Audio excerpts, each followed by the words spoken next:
I love to learn. I have ever since my early childhood.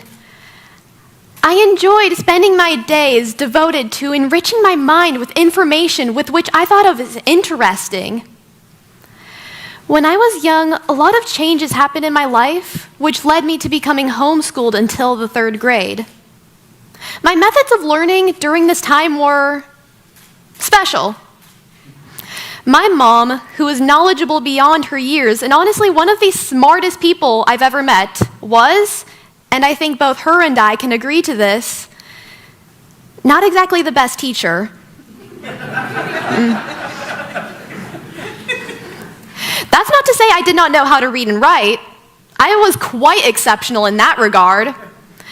However, the things I learned about were quite unconventional compared to what most 2nd to 3rd graders, kids my age, knew about.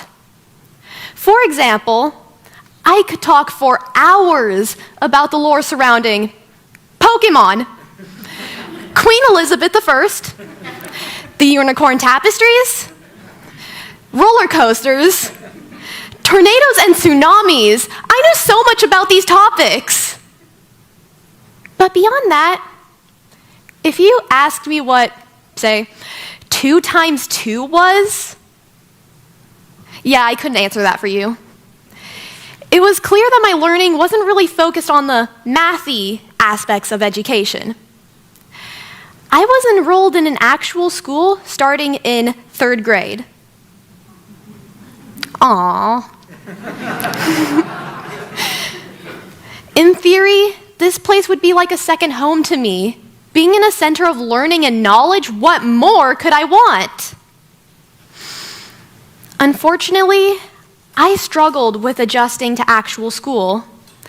I faced many challenges with waking up early, wearing a school uniform, taking tests and quizzes, doing homework. It all felt so confusing to me. Safe to say, my favorite periods of school were the multiple recesses we were given in a day. In my struggle to adjust, I received little sympathy from the staff around me.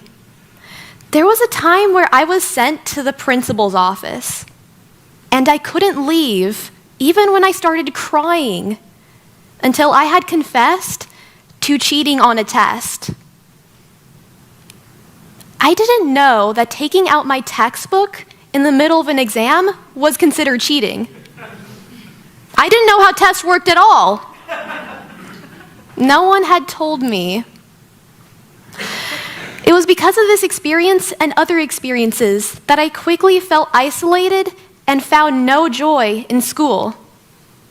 I would use the restroom so many times within the course of a school day, not because I actually needed to go, but because I wanted to escape from the classroom. This next one's kind of gross, but I used to cause my nose to bleed out excessively just so I could be excused. The school nurse pretty much knew when she saw me that if I wasn't having a massive nosebleed, that I was either having a headache or a stomach ache somehow very often and needed to be sent home right away. Some days, I flat out missed school, and this is silly to admit, I flat out missed school so I could go to hockey games. Go Sharks! School had felt suffocating to me, and I received little help and support in my blight. My hunger to learn was not satiated in school. This behavior would continue on as I reached middle school. However, in some ways, I was somewhat better than my younger self. I found that by spending time devoted to interests I was passionate about, like Pokemon and the Legend of Zelda, quite the collection here, I could, in a way, mentally escape the pain that school had brought me. Plus, it was something to learn about, something to be knowledgeable in. And when I say knowledgeable, I knew every single Pokemon by name, appearance, typing. I knew the plot and characters of almost every single Legend of Zelda game, even the obscure ones. I was quite the expert, the connoisseur, if you will. This was a way for me to satisfy my need to know more. I didn't leave the classroom for really any given reason.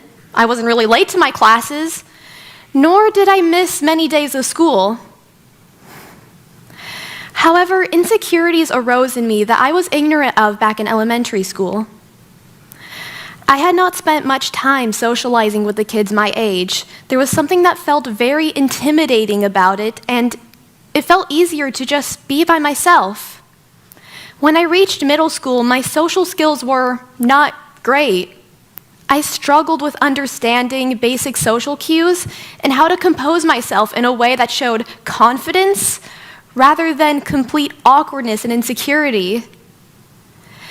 I had a hard time making friends, and I often felt like I was the weird kid. These insecurities and experiences had all culminated into a type of anxiety associated with socializing that still persists within me today. School had soon felt like a prison to me, and even though I loved learning, other aspects of school began to take a toll on me.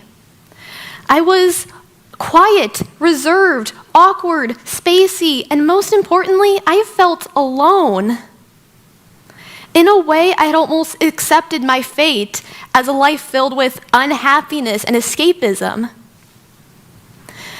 But that would begin to change following a meeting with my history teacher.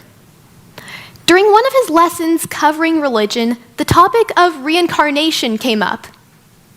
If you know The Legend of Zelda, you know how big of a theme reincarnation is. I was so excited at discovering this connection, and I couldn't wait to share it with my teacher after class. He was one of the teachers that I actually felt pretty comfortable around. Upon doing so, my teacher and I talked for a bit until he said something that would ultimately change the way I viewed myself. Why do you sell yourself short? You could easily get straight A's in my class if you actually tried. I don't understand why you don't try. I can't exactly confirm if this is what he said verbatim. My memory of middle school is a little more on the fuzzier side, but I do remember how those words felt to me. Like cold water was splashed upon my face. It had shocked me, and I wasn't too sure how to react to it. It was the first time a teacher had said something like that about me to my face, and I didn't realize it then, but those words were going to carry so much weight throughout my time in middle school. Now, it was required to take notes in his class, but for some reason, after that meeting with my teacher, I felt compelled to start studying these notes, start putting the effort in to actually learn the material I was being taught. I can't explain to you why my teacher's words were so profound to me, or why I just had this sudden compulsion to start actually putting effort into my class. It was like a voice had entered my head and told me to try. And to my surprise, upon actually putting the effort in, I got A's on these tests and quizzes. Now I'm sure some of you may be thinking, of course that would happen. And yes, naturally, if I go from not studying to suddenly studying, I do have a higher chance of getting higher grades on these tests. But this was huge to me. Truthfully, in all of my other classes, I suffered with academic stagnancy and did not commit to those classes beyond the absolute bare minimum.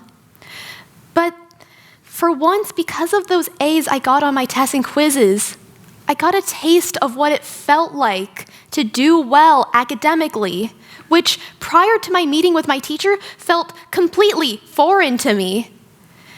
I also discovered what it was like to enjoy learning in class. That class quickly became the one class where I felt like I was owning it. Some days I couldn't wait to be picked up from school just so I could tell my mom about all of the cool things I learned in middle school history class. We would have such long discussions covering topics going from Middle Ages and more. It was so much fun. Middle school seemed to fly by so fast once I discovered this truth within myself.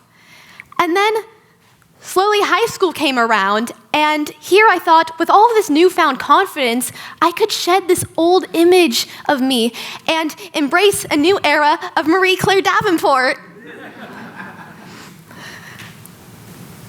the pandemic came. Lockdown occurred, and virtual learning ensued. Let me tell you something. It was much easier for me to just mute myself, turn off the camera to my computer, and just start scrolling through social media on my phone than it was to actually commit to learning in class. I struggled with my motivation, and it dropped to an all-time low. I began to feel trapped in my own home, and being at the house 24/7 began to take a toll on me. Social media seemed like the only gateway I had to socialization, to the outside world.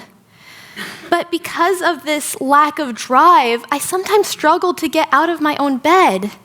This began to reflect in my learning as days would pass, and I had not contributed a single thing to any of my classes. No participation. I didn't turn in any homework. I barely showed up to class.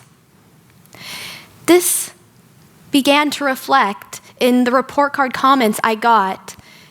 They demonstrated this lack of drive and motivation perfectly. I don't believe Marie Claire's first quarter average is a reflection of her abilities, but at 42.7%, it is in the failing range. Marie Claire is currently earning 61% of the total points possible. Marie Claire had not participated in class most of the quarter, and her camera was off most of the time. What can I say? I was clearly quite the academic weapon. No. I struggled. The pandemic and virtual learning made me sink back into old habits. I felt like I couldn't free myself from my own chains, like I was digging my own grave. The pride and joy that I got from middle school history seemed completely obsolete, like a distant memory of what once was. Somehow, I made it to sophomore year of high school. I started to meet in person with the teachers I used to just see on my computer screen. It felt surreal.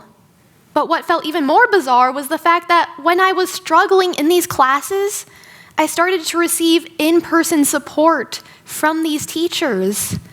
It was so different than the academic environments that I was in for middle school and elementary school. These teachers were supporting me. Marie Claire is a very capable student, and I enjoy working with her. Marie Claire is a very capable academic. Do not give up, Marie Claire. My teachers believed in me. They rooted for me even when I was failing in their classes. They were cheering me on even when I was blind to my own success. They trusted me. Don't cry.